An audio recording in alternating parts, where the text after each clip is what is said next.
All right, so let's just go over the market. Just gonna go over the ES. All right, so market basically gapped up over here, right, in the morning up to about 9:25. So 9:25, what had happened was it got overbought, and then initial selling occurred. How do you call it? Preliminary supply. Call that. Yeah, 54,000, 40,000, another 46,000. So here it's really facing a lot of selling pressure or whatever. A lot of orders here. All right. So consider this a minor climax, if you like. So that's what you could call it, minor climax. If you're unfamiliar with the term minor climax, it's in the Wyckoff course. There's the ultimate climax that ends a trend. Then there's the minor climax that can end a swing. So it's just relative to the trend. You have buying and selling climaxes, and relative to swings, you have minor climaxes that can terminate a swing. Anyway, so that's what happened here. I thought it was terminated. I thought, okay, this is way too much volume.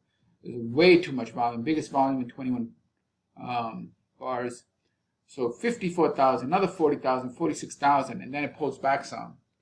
Now, when it pulls back and it gives the retest, that's your entry short, right? And then it goes down. Now, what happened here, when it went in spring position, right? Right here, when it went into the spring position, look what happened.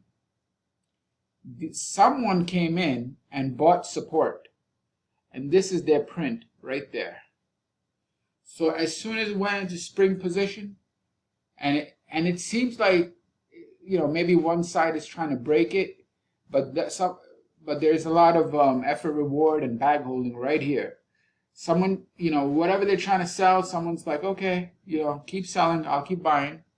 So that's how it looked on the tapering chart, and you have 52,000 right here in white. Now, if it was really bearish, it would have broken through, but it didn't broke through. You know, it went down heavy volume, more volume than anywhere in this range after this print right here of the 54. So this is your effort and reward, which is just another way of accumulating. I mean, that's all it is. They're buying support, okay? So right here, 52,000, and then boom, breakthrough, break out the highs on 45,000, and continues. All right, now how does it look on the candle chart? On the candle chart, it went into spring position, and it started basing. You see that? It started basing. So that really, what it really is, that basing is really minor accumulation or effort reward or whatever, but they're buyers here. That's what I'm saying. They're buyers here in that spring position, and they caused about 52,000 contracts to be bought right here at support, and then took it up. As they took it up, I knew that's it, the market's done. When is it done? When this print came. 62,000. 62,000 right at the highs. Said, okay, that's it. If you're long, you know, there's no point in staying long, because these guys are offloading their positions right there and right there, 66,000. And you confirm that after this break, boom. But basically, this is resistance. This is sell high. This is 52 is the buy low at support, and 62 and 66 is sell high. Okay, so the other thing is also it's really important to be aware of the market internals and any type of market internal and market breadth. It's really straightforward in that if you have an index that is made up of 500 stocks, you should have a statistic on those stocks. What's going on with them? If the S&P 500 is going up, then are the majority of those stocks going up? Are they validating the move that the futures are doing? So right here, I knew to get, if you're short, get out. Why? Bullish diversion. Why? The stocks, the S&P stocks, they're not going down. Even though this is spring, they're not going down. So that's why it says get the hell out, because it's a baseless move. I mean, it's going down, but based on what? The stocks are going higher. So you make a lower low, but they're making higher lows and holding. So that means like get out, bullish diversion, boom. And here you had the bearish diversion right here. And I knew that that's it, game over, because once these big prints came in, the 62,000 and 66,000, there was, guess what? There was bearish. It looks like it's going higher on the futures right here, but the stocks are not going higher.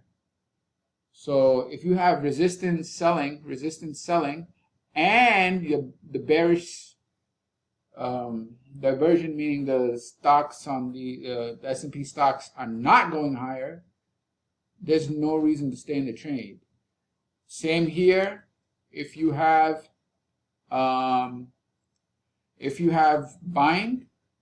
and the stocks are not going down, then this is a spring. In fact, this is one way to buy springs. When the futures are going into spring position, but the S&P stocks as a whole are not making a lower low, and instead you have evidence of buying, that's a good spring. Just like here, this is a good upthrust. Why? You have supply here, and the S&P stocks are not going up. So if you're long, get out. And look what happened. Here, boom. Here, get out, because this is what's going to happen. So it's just a matter, that's one really important for intraday. Intraday, the big edge with the indexes is that the exchanges, they release information, they release market internals and their information, and then you gotta like figure out a way to use that information. So as you all know, the market breadth indicators, I'm not going to go over them, everyone knows what they are. It's just how do you interpret them and how do you incorporate them. So over here, when this thing is going lower, they're not going lower. So this is a spring. And here, when the futures are going higher, they're not going higher. And there's buying over here, and they're selling up there. So buying the spring and selling the upthrust. All right, folks, have a good weekend. Bye.